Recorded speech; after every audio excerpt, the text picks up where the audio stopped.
Hey, it's Tim with the University of Vinyl. My first video of 2025 is here. I want to wish everyone a happy new year and hopefully, everything that everyone wishes for is going to come true this year.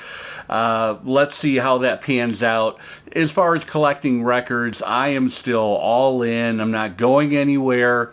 I want to kind of give a shout out to everyone who has subscribed to my channel. This train has been on the tracks we're coming up on 4 years now. And, YouTube will send out stats and analysis of your channel. And of course, they gave me a recap on 2024. It's crazy to me that I have a video out there that has had over 150,000 views. And the video is like 4 years old, I believe, or 3.5 years old. Anyway, check that video out if you haven't seen it. I'm going to put something up on the screen here. I put out a video back in September talking about how my year was going up until that point as far as, finding things out in the wild. A few grails here and there. Some long-time wants, things that I had achieved and added to the collection. And I thought this might be a good opportunity here for the first video of 2025 to take another look back at kind of the last quarter of 2024. So I'm going to show you, I think, 12 records that I have picked up since, around middle September. And different reasons for picking those up. I'll explain. And then at the end of the video, stay tuned. I have something I'm thinking about doing and would appreciate any kind of feedback that you might have on that. Nothing outlandish, nothing crazy, but let's talk about that when I get there. So, also, I just celebrated a birthday.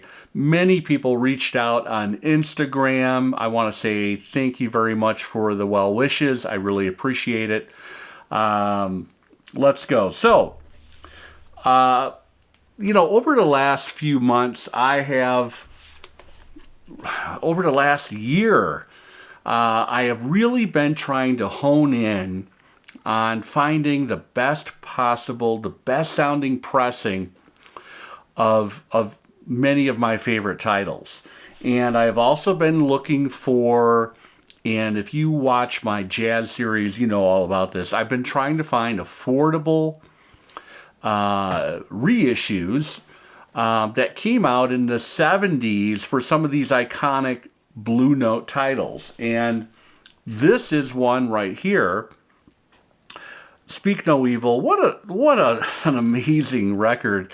And this is as much about Herbie Hancock as it is Wayne Shorter, the band leader, of course, together with the great Ron Carter on bass, Elvin Jones on drums. This is an iconic record, one of my favorites. Out of all of these kind of hard bop Blue Note titles, this is really an amazing pressing. And this is interesting. I think this is a 1975 pressing. Van Gelder is in the dead wax, and I have a white B, and then I have a black B on the flip side. So kind of a mixed label. Maybe they had leftover labels, not sure. This was picked up in Longmont, Colorado at one of my favorite shops. One of my all-time favorite guys, shop owner, Doug Gaddy, Absolute Vinyl and Stereo, right on Main Street in Longmont. A really cool guy, and he's become a friend. So what I love about Doug is everything in his store has been meticulously cleaned. He actually uses a spin clean, and everything is washed in great shape. He won't sell something that's in, not so good. So you know that you're going to get a great condition record, and everything is priced to sell. I think the median on this record is around $40. I think he had it priced at $34. So an absolute no-brainer for me. Happy to add it to the collection. In that same visit, I picked up a gold-stamped promo of one of my favorite Husker Du records. This is Warehouse Songs and Stories from 1987. This was the final double album from Husker Du. This actually sounds quite good. Of course, this is on Warner Brothers. Better sound quality than some of the earlier records in Husker Du's run. And, you know, a double LP chock full of Bob Mould and Grant Hart songs. Interestingly enough, they kind of alternated on the track list, kind of speaking to what was going on internally in the band. The writing was kind of on the wall with this record, and there's that gold stamp promo. The band would implode at the end of 1987.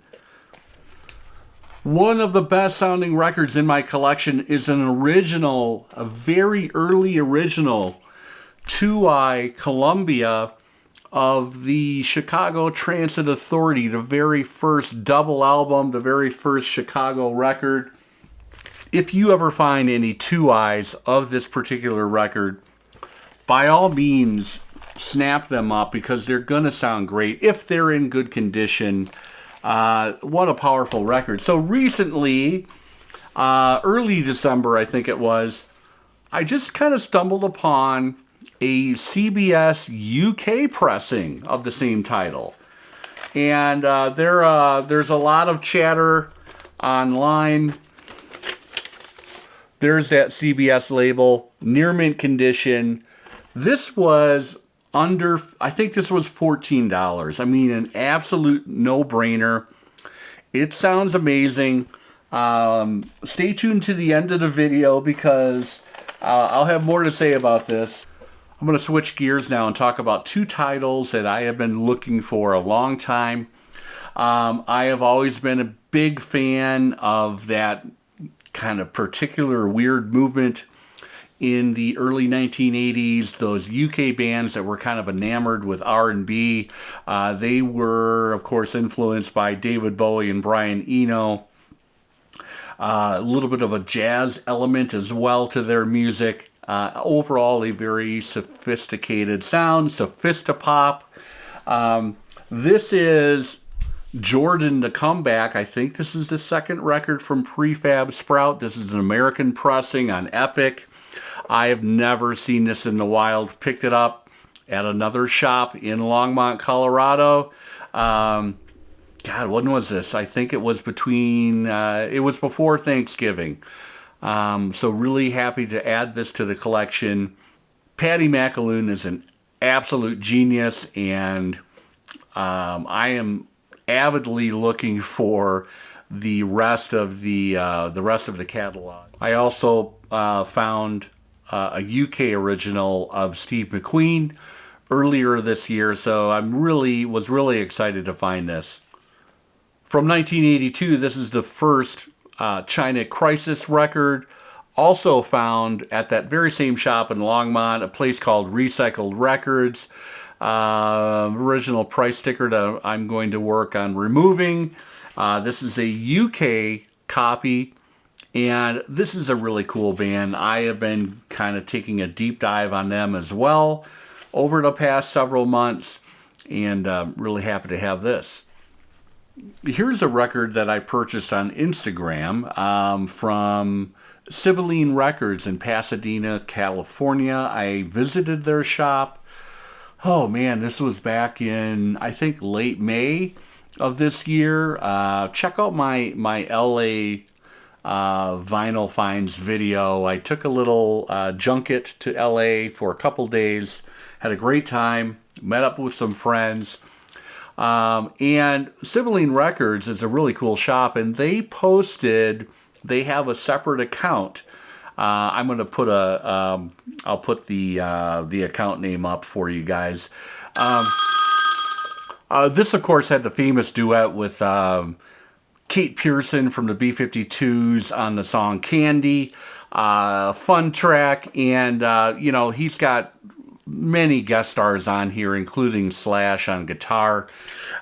Produced by Don Was. Some of the other fun songs on this record, Butttown,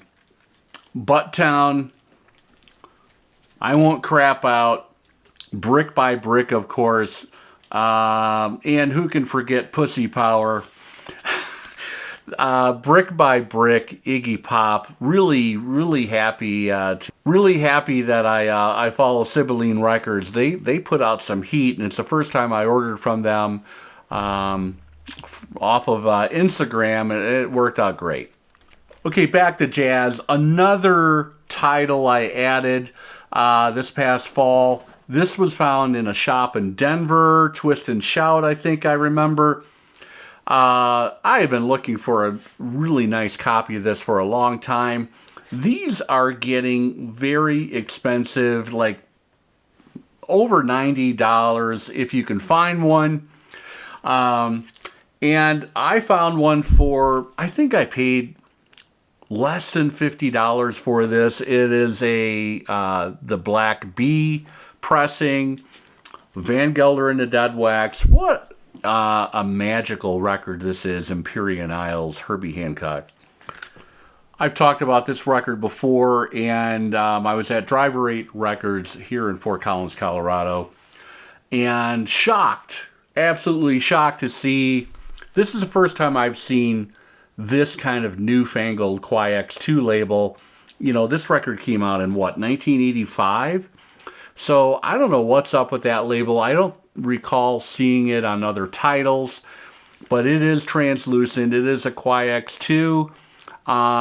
This is a troubled album from Tom Petty and the Heartbreakers. You know, he broke his wrist in the middle of the recording of this thing because he was so upset with the way things were kind of progressing. Originally slated to be a double album, it wasn't. It's a bit of a mishmash of, there's 2 or 3 different producers. There's a lot of Dave Stewart stuff. Robbie Robertson co-produced a track. I think the title track, Southern Accents. Richard Manuel, of course, is singing backup on that. It's a beautiful song. But this record to me is all about one of my probably top 10 Tom Petty and the Heartbreakers songs, Dogs on the Run. It is an absolute burner. It is an incredible vocal performance from Tom Petty. Mike Campbell is just all over it as he always is. This is a great record. Really happy to find a Qui-X version of it. Back to Denver, I picked up an original 1984 Irish pressing. The Smiths' debut record, Rough Trade. There is Tim Tom and the Dead Wax. So I am making the assumption that the Irish pressings used the same plates from the same plates and mastering from the UK. What a record. This kind of completes, it does complete my discography for the Smiths. I have all the originals, not all UK, but was really happy to find this Irish pressing. I just talked about this pretty recently on a video. Lou Reed, Transformer, 1972, Dynaflex. This is the RCA Hollywood pressing plant. Just did a video on that, by the way. Check it out. Another pressing plant video. This, in my opinion, beats the Speaker's Corner's highly touted reissue. I really think this has got a little more space, a little more. There's plenty of punch, there's plenty of bass, and there's not too much bass, which I think is the case on that Speaker Corner's reissue, if you ask me. I think a lot of people agree with me. Lou Reed, Transformer. The iconic Monk's Dream, his first title on Columbia Records. I found a near mint Columbia 2i at a store called All Sales Vinyl, Fort Collins, Colorado. It was priced well, and I went back and picked it up after looking at this thing in the bins for about a month. Had to have it. So happy. Finally, I made my first record purchase on my birthday, which happens to be January 4th. And back to Driver 8 Records, I thought I would pop out for a few minutes, and my wife was making a cake. I had an opening to go downtown, grab a latte, and do a little bit of record shopping, like less than a half an hour. Gold Stamp Promo 1990, songs for Drella, Lou Reed, John Cale. Need I say more? This is an amazing record. Cale is on piano, keyboards, viola. Lou Reed, some incredibly tasteful guitar playing, great lyric delivery from Lou. You know, this is circa the New York album. This came out just after that. And it took Andy Warhol's death to get these two to kind of reconcile briefly. There it is, on Sire, Gold Stamp Promo. And this is a good place to segue now into what I had kind of mentioned at the beginning of the video. Over the last 2 years, I have amassed, I'm going to say 15 quality titles, interesting pressings of records, and I'm going to be doing sometime between now and the end of January, I'm going to try my hand at doing a record sale on Instagram. I think Instagram is pretty cool because you're able to kind of type out all of the pertinent pressing information, photographs of the records. If you follow me on Instagram, stay tuned. If not, if you're interested, follow me on Instagram because I'll kind of prime the pump on what I'm planning on doing a little bit later in the month. But I will give people ample warning. I might mention it on the video as well. But I have pressings like this. I just picked up a second copy of this. And I am not looking to, raise the roof on, make this into some kind of huge money-making situation. It's just I want to share these records with people who are looking for quality pressings, quality titles. I am very, very, very, what's the word? I don't want to say the one word. I am very particular on condition. So you can know that all the records I'm going to be offering for sale are in great condition. I'm going to run them through my Humming Guru ultrasonic machine. They're going to be packaged well, and they're going to be priced fairly. They're going to be priced below Discogs median for sure. This is just one title I plan to let go. This is the Specialty Press, Tracy Chapman's debut record. And there will be more. I actually have the recent, I think it was a Record Store Day reissue of this record. I'm going to hold on to this now and let the reissue go. So stay tuned for that. Thank you again, everybody, for tuning in. As always, I appreciate your comments. As always, I try to reply to almost all of them, or at least let you know that I did read them. I do read all my comments, so thanks again. Coming up on 4 years of the University of Vinyl.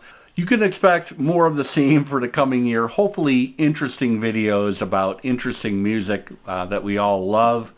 And I, have a particular spin on things occasionally where I talk about, different pressings and doing not scientific shootouts, but letting you know what I think. And that's it. I will be back soon. It's not going to be a 3 or 4 week break. I needed a breather, and the whole holiday period kind of presented some ups and downs for my family. But hey, I am thankful for everything. I look forward to 2025 and look forward to more videos and more interaction from everybody watching. Take care.